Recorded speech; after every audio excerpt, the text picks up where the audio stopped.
menor de 45, mayor de 45, y de acuerdo al ángulo, ya la velocidad de salida puede ser mayor o menor. Entonces, adelante. Entonces, lo que yo quiero que ustedes sepan es que nosotros, ¿cómo es que lanzamos objetos en el deporte? A través de la fuerza que generamos. ¿Quiénes generan esa fuerza? Los músculos llamados estriados. ¿Y cómo es que generan esa fuerza? Se contraen, se acortan y aplican esa fuerza en su punto de inserción. Al aplicar esa fuerza en su punto de inserción, la transmiten a todo el hueso o a todo el segmento y hacen de que ese segmento se mueva. Cuanto es mayor fuerza, mayor velocidad, mayor aceleración. De tal manera que cuando yo lanzo un objeto con la fuerza, estoy aplicándole, evidentemente, esa fuerza, le estoy aplicando para que se mueva en mayor velocidad y le estoy aplicando para que se mueva en mayor aceleración. Siempre y cuando sea necesario. Y en las pruebas de campo que he mencionado, jabalí, disco, martillo y bala, se requiere eso. Se requiere eso. Se requiere que nuestro cuerpo genere la mayor cantidad de fuerza para que le imprima mayor velocidad al objeto, al instrumento, y por lo tanto este alcance mayor aceleración. Profesor, incluso en el salto con garrocha, ¿no? Que el cuerpo, ayudado por un punto fijo, ¿no? Con la velocidad que agarre, pues... Claro, por ahí también hay que considerar la elasticidad de la pértiga, ¿no? Porque en el salto de garrocha tú usas la pértiga para impulsar, ¿no es cierto? Y entonces, la pértiga, ¿en qué medida te va a servir para impulsarte más? Porque si uno hace el estudio, como le dije en algún momento a ustedes, ¿cómo han ido variando las cosas? Por ejemplo, la pértiga que se usa en la garrocha, antes era construida, digamos, de caña, por así decirlo, ¿ya? Ahora no, pues. Ahora se construye un material que tiene alta elasticidad y que no se rompe con facilidad, ¿ya? Al tener alta elasticidad se va a deformar, ¿ya? Pero se va a deformar y luego ese objeto primero se deforma. Al deformarse va a acumular fuerza, que en términos físicos se llama tensión, y esa tensión luego va a ser descargada sobre el cuerpo del atleta, del garrochista, de tal manera de que lo va a impulsar, ¿no?, a una mayor velocidad. Entonces, si bien ahí se utiliza la fuerza, ahí hay una transformación de fuerza. La fuerza es fundamentalmente mecánica, ¿no?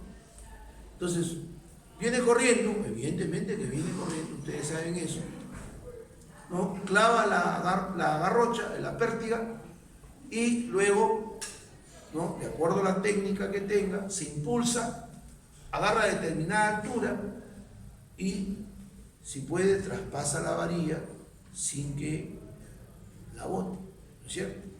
Entonces, la tecnología ha hecho cada día más de que esas garrochas, esas pértigas, tengan una estructura tal que generen mayor fuerza.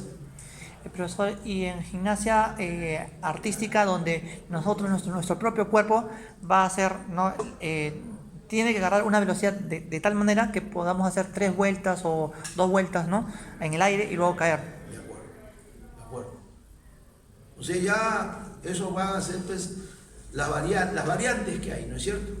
Pueden hacer un salto mortal, un doble, un triple. O en el potro, por ejemplo, corriendo, ¡pum!, y nuestro cuerpo... Claro. Pero eso, ojo, importante es que el atleta o el deportista tenga la experiencia previa de ese gesto motriz. Si no la tiene, no va a poder hacerlo. Y corre el riesgo de lesionarse. Por eso, ustedes deben saber eso, porque si no, pueden provocar serias lesiones en las personas, en los deportistas a los cuales ustedes dirigen o con los cuales ustedes no interaccionan.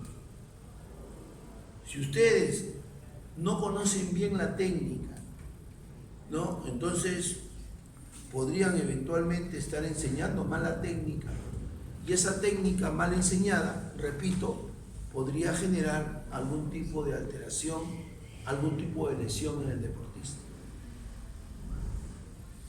Alguien me dice, profe, pero eso no sucede. Eso es lo que ustedes dicen, ¿no? De repente no hay una lesión, digamos, notoria, observable a simple vista, una gran lesión o una lesión grave. Pero el hecho de hacer una técnica de manera inadecuada, de repente no nos pasa factura ahorita, nos va a pasar factura después.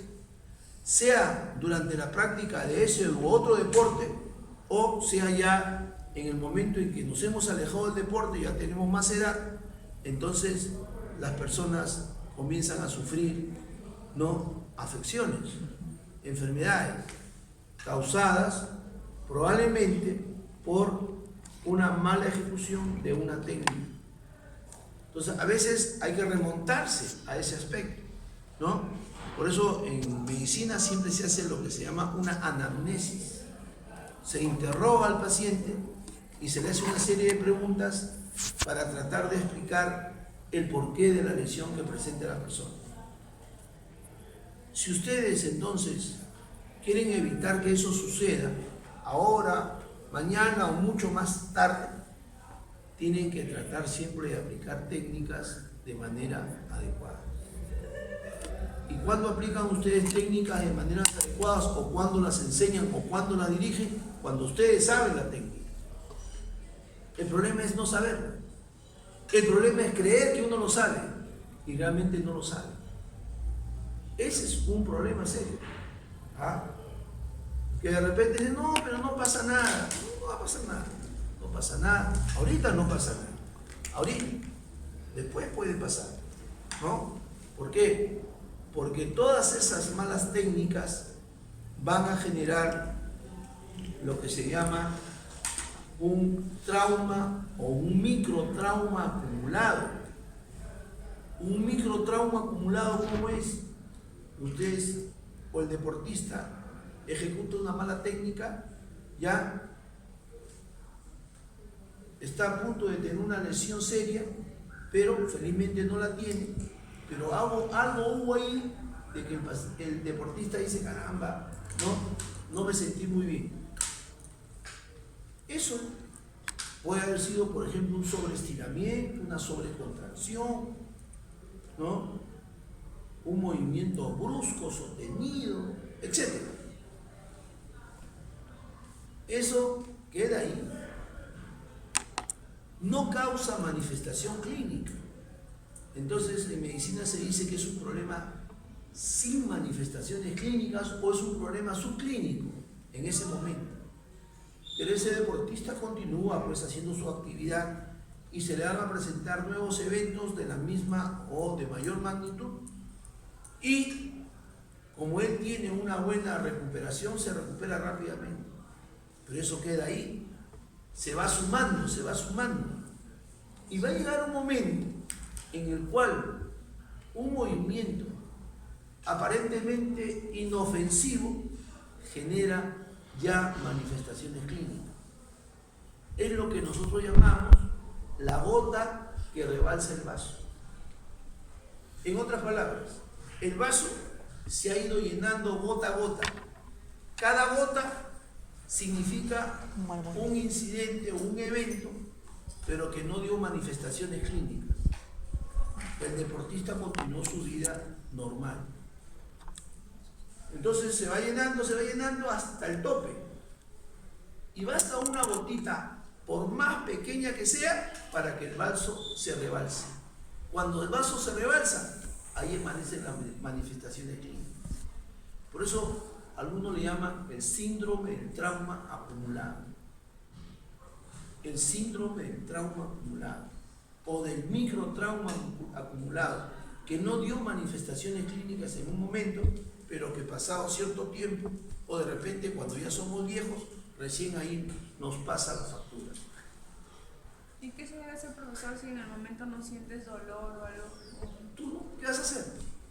¿No? Lo importante, para eso tenemos que estudiar biomecánica, ¿no? Tú tienes que revisar si la técnica está correcta, ¿no es cierto? Por ejemplo, tú puedes correr. ¿Cómo corres? Se supone que hay una técnica básica para correr, ¿no? Pero de repente alguien corre, por ejemplo, con las puntas de los pies metidos hacia adentro. O de repente otro corre con las puntas de los pies metidos o sacados hacia afuera, ¿no? O de repente otro corre con las caderas rotadas hacia adentro. De repente terminó la carrera, normal. En ese momento no hay manifestación clínica. Eso se va a presentar a posterior.